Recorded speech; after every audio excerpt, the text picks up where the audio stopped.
Hi everybody, it's Cyclone. Today we're gonna do my top 3 racket of 2023 and my top 3 worst racket of 2023 that I reviewed on the channel. Let's go! Hey, I just want to say that throughout the whole month of December, I'm gonna post 3 long video and 1 short every week. So don't forget to subscribe and to like every of those videos. Let's go in the video. So let's start with the best racket that I've reviewed this year. At the number 3 spot, we have the Volkl Vcell 10 300 and 320 grams. I was really impressed by this racket, and so much that I decided to play with this racket. So it's now my racket of choice. I'm gonna do not a review, but a video about it in 2024. So just stay tuned for that.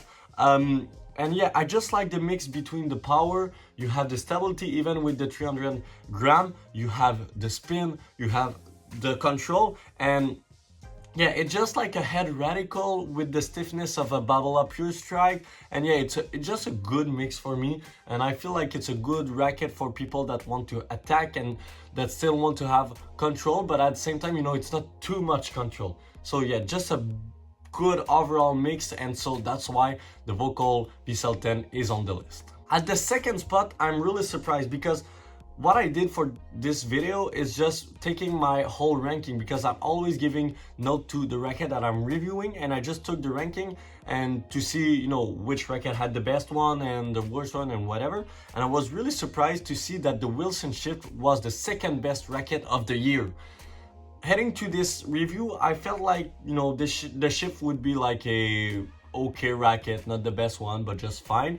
And I was really surprised by the consistency in the string bed and just, you know, overall how fun it was, but at the same time how you can improve with this racket.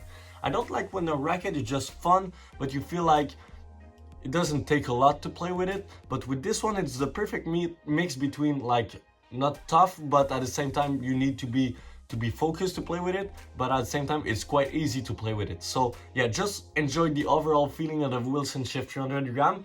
And yeah, I haven't tried the Pro yet, but I would love to in 2024. And at the number 1 spot, we have 3 racket of the same line. We have the Speed MP Pro and Team.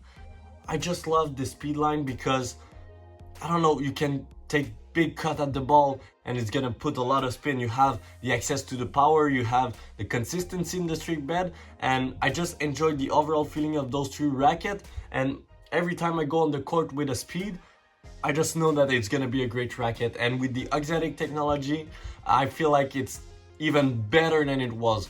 I'm just a big fan of the head speed, and so that's why it deserves the number 1 spot. Now let's go with the top 3 worst racket I've tried this year, but just a disclaimer to say that it's not the worst racket of the year. It just means that I gave those rackets not a good ranking. But you know, those rackets are good. If you have one of those rackets, it doesn't mean that it's a bad racket. But yeah, let's go with the number 3 spot, and the worst one is gonna be the first one. So at the number 3 spot, we have the Pro Staff 97. It's not a bad racket. It's a really control-oriented racket, but I feel like it's not a modern racket. And I know it's normal, but the reason why it's there, it's because I don't expect the Pro Staff to be there in 10 years with the same thing, with this 97 square inch head size with a lot of control. I don't see a lot of junior playing with it, and so it's tough for me to imagine a future for the Wilson Pro Staff. I don't like the color. I don't feel like it's a huge upgrade with the V14, so for all those reasons, I gave the Wilson Pro Staff the 3rd spot. At the 2nd spot, we have the Head Boom MP. Do you remember in the video earlier, I said I don't like when a racket is too easy to play with? That's the reason why the Boom MP is there. But there's more to it. I just don't feel the ball in the string bed. I've tried this racket with, I think it was the Lynx Touch, and I've tried it with the Volkl Cyclone Tour. And yeah, just didn't feel the racket, the ball in the string bed. And so for all those reasons, I think that this racket deserved the 2nd spot.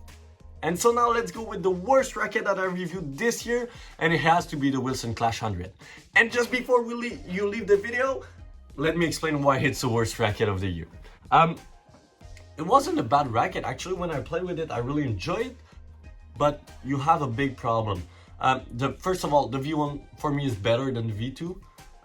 You have this problem of stiffness because the racket is really flexible when you have an easy ball, but when it's a harder ball that you receive, then the racket is stiff, so the feeling is always changing. So I feel like you can't improve your tennis with this racket. So I would recommend this racket only if you have arm issues. So that's it for this video. Hope you have liked it. Don't forget to like, to comment, and to subscribe. And see you next time. Bye bye.